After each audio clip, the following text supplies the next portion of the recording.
Bonjour à tous, donc une nouvelle vidéo de Teslanatic aujourd'hui, c'est pour vous présenter la nouvelle mise à jour que Tesla vient de publier et que je viens de télécharger. Vous dire aussi que je suis en train de préparer une vidéo sur la première année avec la Tesla Model 3 SR+. Je vais vous expliquer plein de choses, je vais vous dire ce que j'ai beaucoup aimé, même si je l'ai déjà fait auparavant, mais bon, il y a plein de petits détails.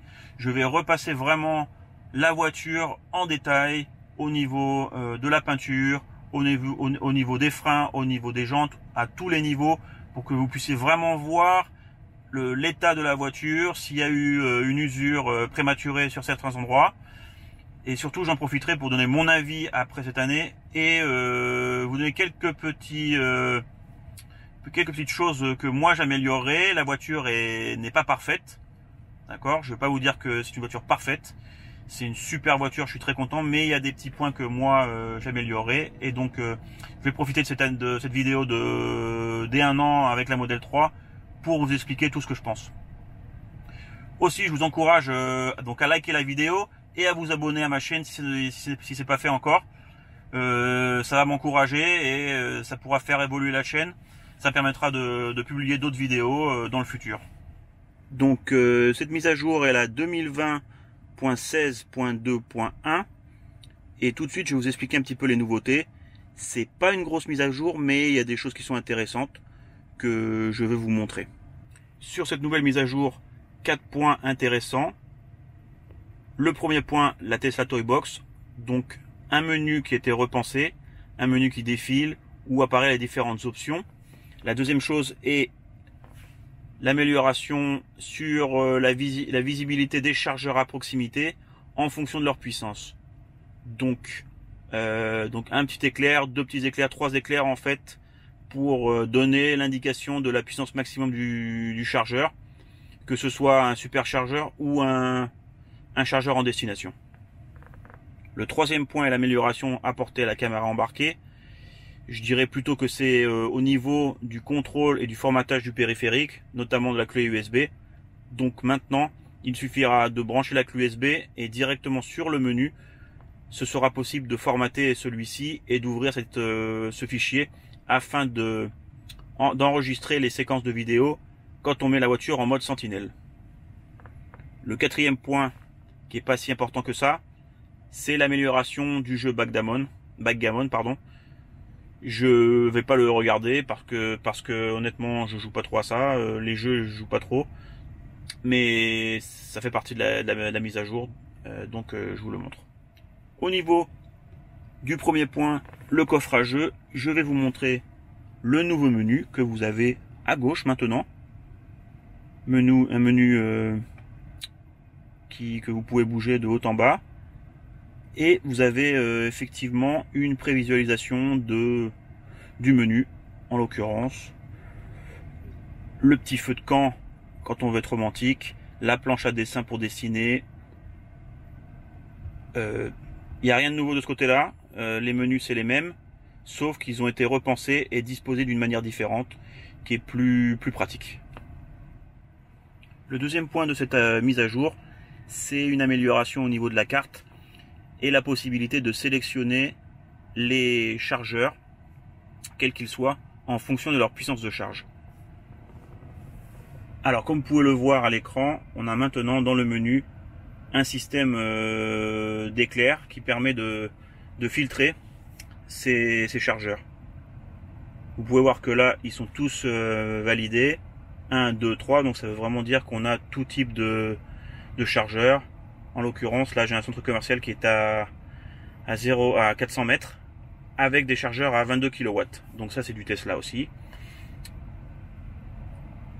Et si vous voulez choisir et avoir plus de puissance, j'enlève le 1 en laissant que les 2 et 3 éclairs. Et tout de suite, vous pouvez voir que c'est les superchargeurs qui m'apparaissent à l'écran. D'accord. M3 c'est la même chose. Donc c'est une petite amélioration, je ne sais pas si c'est vraiment très utile, mais toute amélioration est bonne à prendre.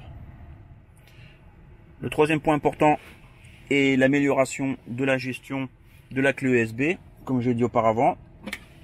Donc ça c'est ma clé USB. Je vais la brancher sur le port USB. OK. Et maintenant, en allant dans le menu sécurité, on fait défiler. Voilà. Et on a un autre menu qui est apparu à côté de la caméra embarquée. Donc là, enregistrer les séquences en actionnant le klaxon, ça c'est pas mal aussi. Ça a été inclus dans une mise à jour précédente. Ça permet d'enregistrer les dernières 30 secondes avant avoir actionné le klaxon, où on peut avoir donc un litige. Et on peut donc alors vérifier la vidéo et l'utiliser le cas échéant. Donc dessous, le formatage du périphérique USB. Voilà, donc il nous avertit si on peut vraiment formater le périphérique USB. Le périphérique sera formaté en exFAT pour une utilisation avec la caméra embarquée. Toutes les données du périphérique seront complètement effacées. OK, sans problème. On formate. Donc là, je le fais en direct. Il est en train de le faire, visiblement. Je ne sais pas si vous arrivez à le voir. Là, ça clignote. On va attendre un petit peu.